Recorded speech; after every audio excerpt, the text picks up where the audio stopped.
All right, folks, since we launched this show, we were always focused on Black-owned businesses.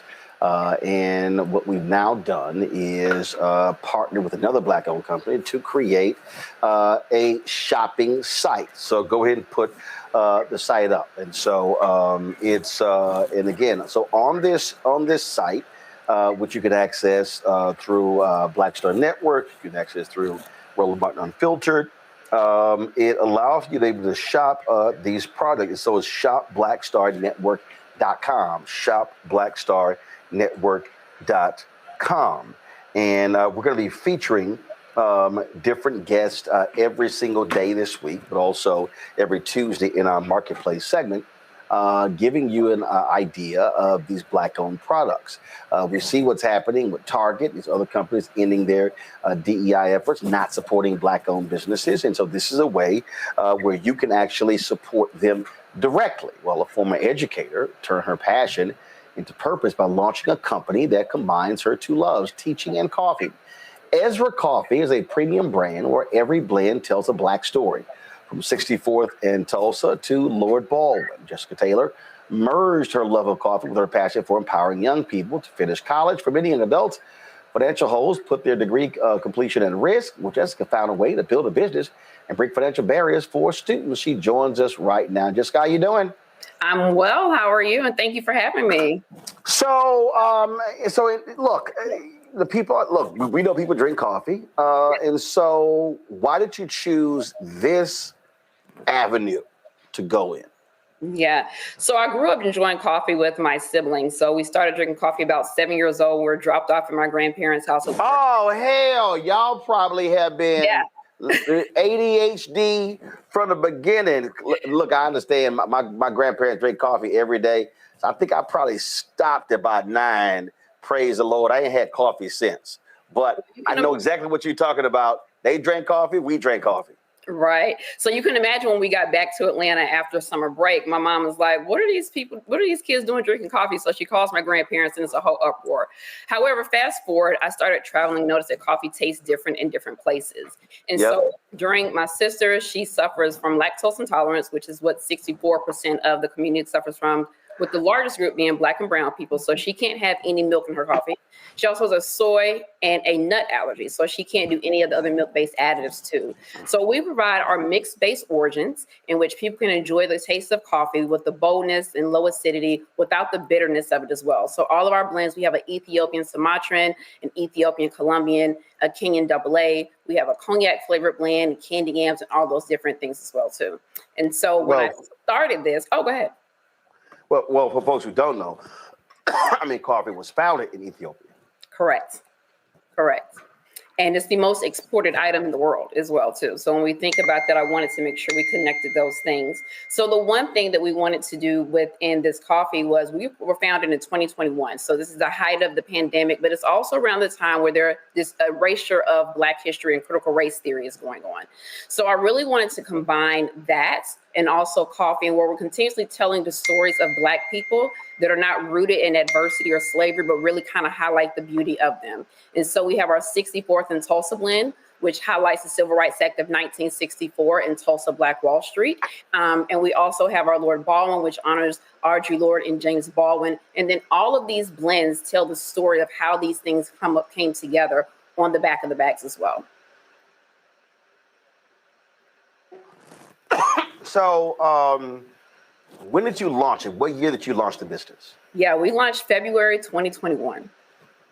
And so you're now celebrating 4 years. Yes. Talk about how the business has grown, but also, what issues did you face? Because starting a business is not easy at all. It's not easy. And we, like I said, we came during the height of the pandemic. So we launched February 7th, 2021. In March, we got a phone call from a representative from Target. And so in June, we were in the Target, their first accelerator program, their Forward Founders program. So we went from there We were accepted to that. We completed that program. Fast forward, we went to Amazon. We were on their platform. From there, we got picked up in retail. We were in HEB. From HEB, we went to Central Market. From Central Market, we went to Bridge Street Market.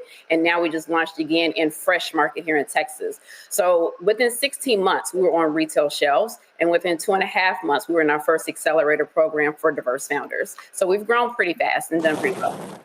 Now, you're based where in Texas? We are in Houston, Texas. All right, cool. Good city. Me being a native of it as well. How large is your company in terms of employees? Yeah, so we're just at 5. So we are small, but we are scrappy, and we're continuously growing as well. So, and one thing about us is we really utilize. I used to be a higher ed administrator. I used to work at The Ohio State University and Purdue University. So I understand the importance of internships. And so we provide internships to students within our program, within our company as well. And we also do senior capstone projects with students too. So we've done those with Southern Methodist University and also Baylor University as well. So giving students the opportunity to work with us hands-on, gain academic credit, and really see if this is something that they want to do working in the CPG space long-term. Questions from my panelists. Let's see here. Joe, Candace, Randy, which one of you is a rabbit coffee drinker?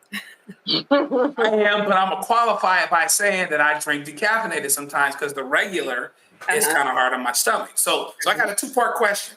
Okay. First of all, could your coffee be for me? You know, because I love the kids at Starbucks, but the coffee don't taste that good. Okay, that's thing one. And then here's my second question. Talk a little bit, looking at your website, you talk about your blends, but you also talk about your impact. And I really want you to share that because people need to understand that you're a company that is really looking and very serious about making your impact in the community, even as you sell coffee. Absolutely. So the first question, yes, you can drink our blends. I would say get a medium blend and you can brew those at home. You can use them in a K-Cup. If you have a K-Cup machine, you can use them on your Mr. Coffee. You can brew them anywhere. I actually have a bag here. So you can brew them on any of your platforms, however you take your coffee, even in pour over. And if you want whole beans, we have that as well. You can grind those down for your espresso machines. And like I mentioned before, the stories, all of these blends are told on the back of the bags as well too. So you mentioned our impact. So Ezra means he who helps in Hebrew. When I was thinking about a name, I wanted something significant, something biblical, but something that really spoke to the people. And I landed on Ezra.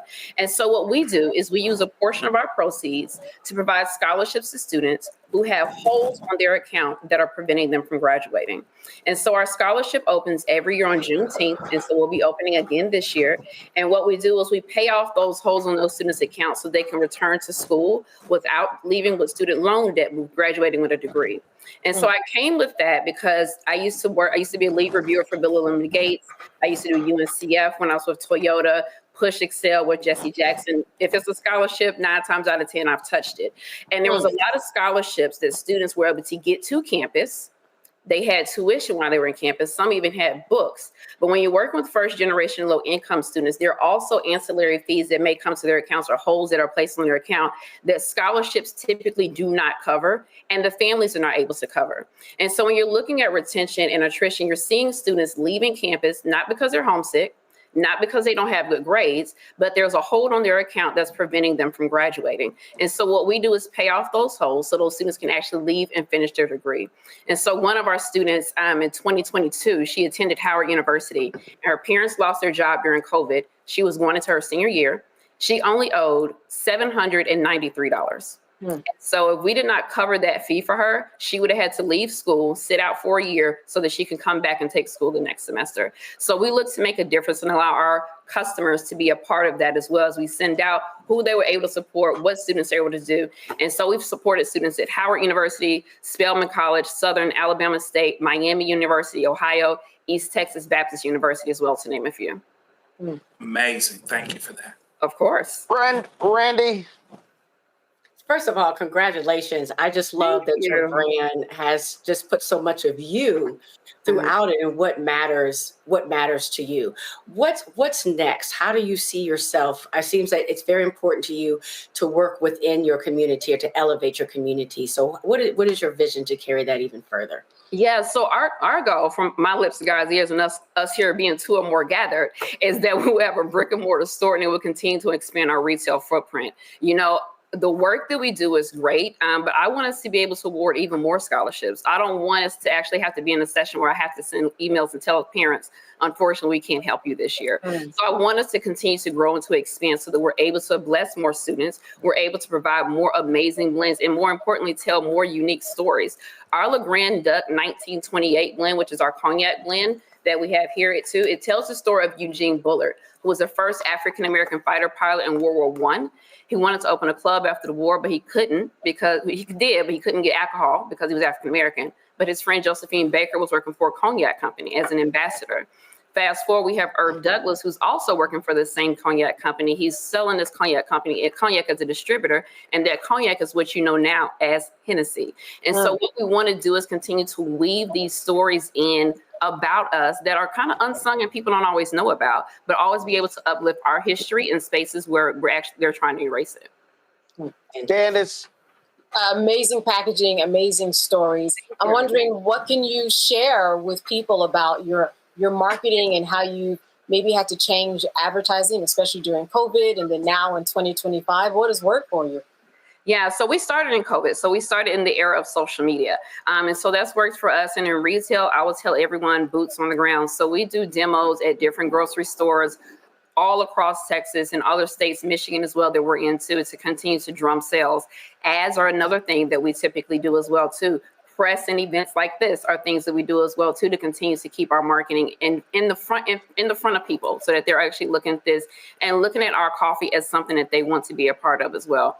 And then we are the email kings. So we email our customers. We send out different recipes. Have you tried the candy Yams blend this way? Have you tried the cognac blend with making an old fashioned? So we do all these different things so where we can stay top of mind, but also let people know. And then most importantly, engaging the students. We even did a voters drive. So during voting season, we pulled up on different campuses. We were at Texas Southern and a few other college campuses, handing out free coffee, regardless of your affiliation. We just want to make sure that you were registered to vote, and more importantly, that you were participating in early voting. I love it. Thank you. All right. So, folks, it's Ezra Coffee. Yes. So go to ShopBlackStarNetwork.com. Again, ShopBlackStarNetwork.com for you to get access to it. Again, on the website, you'll see there are a number of Black-owned brands that we are supporting on there. You will see more of these interviews over the next days and several weeks. So let's go ahead and again, so ShopBlackStarNetwork.com, and you can purchase Ezra Coffee. And so, folks, y'all out there drinking coffee, so you should be supporting this premium Black-owned coffee brand. Jessica, we surely appreciate it. Thanks a lot. Thank you. Hello, I'm Isaac Hayes III, founder and CEO of Fanbase. Listen to what I'm about to tell you. The window to invest in Fanbase is closing. We've raised over $10.6 million of our $17 million goal. That means there's room for less than 6,370 people to invest in Fanbase for the average amount. The minimum to invest in Fanbase right now is $399. That makes you an owner in Fanbase today. Go to startengine.com/fanbase to invest. Why?